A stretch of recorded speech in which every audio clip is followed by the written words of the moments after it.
Hey guys, Mr. Taylor here, doing another video today, and today we're going to look at how to do a different kind of complex sentence. Yesterday we looked at how to start our complex sentences with adverbs, and today we're going to look at how to start them with verbs. So if you do this, they're called verb-fronted complex sentences. So your learning objective is how can I write a verb-fronted complex sentence? Okay, so three things we need to know today. We need to know how to identify the subject and verb, which actually we did yesterday in the previous video, but we're just going to recap on that just in case you haven't seen that video. But if you haven't, it's probably more useful if you watch that one first. I'll put it in Google Classroom so you can go back and watch it now. Then after we know that, we're going to look at how to plan out our verb-fronted complex sentence, and then we're going to look at just how to write it actually. So pretty straightforward today. Right, number one then, how can I identify the subject and verb in a sentence? We've got these sentences here. And what I want you to do is just pause the video and ask yourself what the subjects and verbs are in these sentences. You can either write them down or you can just look and think about it in your head. If you're not quite sure, need a bit of help, then remember the subject is the noun at the beginning of the sentence and it's what the sentence is about, who or what the sentence is about. And the verb is what the subject does. Okay, so it's the thing, the action that they're doing. So pause the video there and have a look. Okay, so the bird dropped a seed from its beak. So this sentence, what is it about? It's about a bird. Okay, so the subject here is the bird. The bird is the subject. What is the bird doing? It's dropping a seed from its beak. So the verb is dropped. Okay, so the bird is the subject and dropped is the the bird is the subject and dropped is the verb. Second one, the poker player made a large bet. Who is the sentence about? It's about a poker player. So the subject is the poker player. My pen didn't work there. The poker player is the subject. What did they do? Well, you could say that they bet, because bet is a verb. But in this case, because it's got an A before it, it's a noun, so it's turned into a noun instead of a verb. But actually, in this part, it's made. They're making a bet, so therefore this is the verb. And the third one, the dog retrieved the stick. The dog is the subject, is who or what the sentence is about, and what they're doing, they're retrieving the stick, so retrieve is the verb. All right, hopefully you got those right. So the reason we need to know what the subjects and verbs are in the sentence is because for this type of complex sentence, just knocked something off my desk. For this type of complex sentence, the verb fronted bit on the beginning is all about what the subject is doing. So if we look at we take this one for example, the bird dropped a seed from his beak. There's 3 steps to write a verb fronted subordinate clause. Step 1 is to find the subject and verb. Okay, so find subject and verb. That's step 1. So obviously, like the sentence yesterday, actually, I should say this before. If you're going to write a complex sentence, you've always got to work out the simple sentence first. So I can't just start with subordinate clause without knowing what I'm going to write. So in my mind, in my head, I would have this sentence already formed, and then I would think about the subordinate clause, then I'd write the whole thing together. So you actually want to plan the simple sentence in your head first. After you've done that, then you find the subject and verb. So in here, like we just said, the bird is the subject and dropped is the verb. I keep confusing myself because bird sounds a little bit like verb. Right, number 1, find the subject and verb. Number 2, you then have to ask yourself, right, what else do I want that subject to be doing? So here, obviously, the bird is dropping a seed, but what else is that bird doing? So ask yourself, what else is subject doing? What else is the subject doing?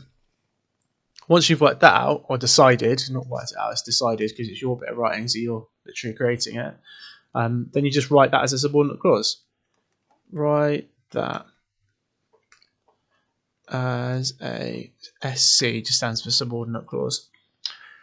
So we'll go through these then. I'll give you examples for these. So the bird dropped a seed from its beak. The subject's the bird, it's dropping. What else is it doing? Well, it's probably flying. So I might write my subordinate clause soaring, which means flying. So I can't just write soaring. Oh, I could just write soaring. The bird drops a seed from its beak, but I'm going to turn it into a verb phrase. So I'm going to say soaring high in the sky. So I write that bit, then I put a comma, and then I finish that sentence. So the whole complex sentence, verb fronted, goes soaring high in the sky, the bird dropped a seed from his beak. Right, the poker player made a large bet. The poker player is the subject, so he's making a large bet. What's a large bet? What else might he be doing? Might be a bit nervous. So I'm going to say shaking nervously. Shaking nervously, comma, the poker player made a large bet. Just a reminder, you've got to put a comma after the subordinate clause, okay? Right, the dog retrieved the stick. Last one. What else might the dog be doing? Let's say he's happy because he's playing with his owner. What's he doing? He's wagging his tail furiously. So he's wagging his tail furiously.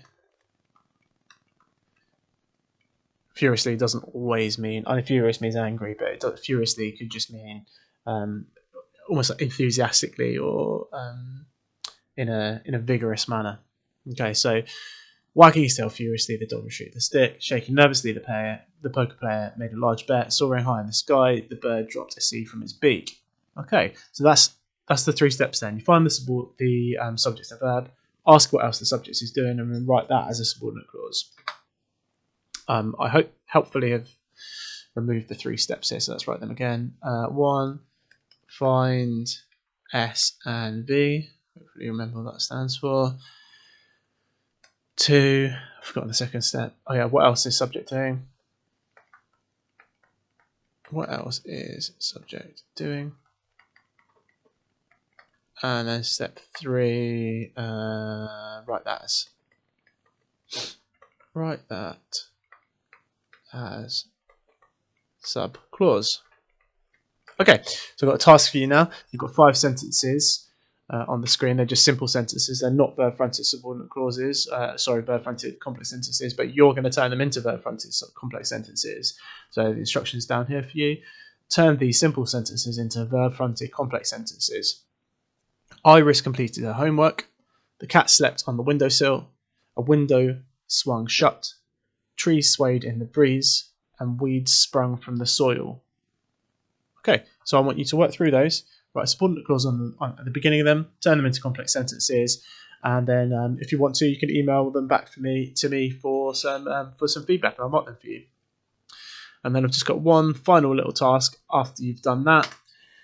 I want you to put together everything that you did in yesterday's video and today's video to complete a creative writing story based on this image. So it says down here, write a story about someone who gets lost in a mountain range. I want you to include at least 5 times simple sentences, at least 5 times compounds sentences, and then I want you to include 3 times adverb fronted, spell fronted right, complex, and then I want you to use 3 times verb fronted complex. Okay, and what I also want you to do is not do them in a row, like 5 simple in a row, 5 compound in a row, 3 adverb in a row. I want you to try and dot them around so that your sentence makes a difference. You might have a really short one, and then you might have a really long sentence over there, then you might have another short one, and then you might have a medium one, a compound or something, and then a long one. So switch it up a little bit and move between the sentences. You could tick them off or something afterwards if you want. And do it in a paragraph. And then once you've done that, send that to me. I'll mark it, give you some feedback, and email you back. All right, so that's the end of this video today. Hope it was useful. Please do send me your work. I'd love to read it. All right, have a great day. Take care.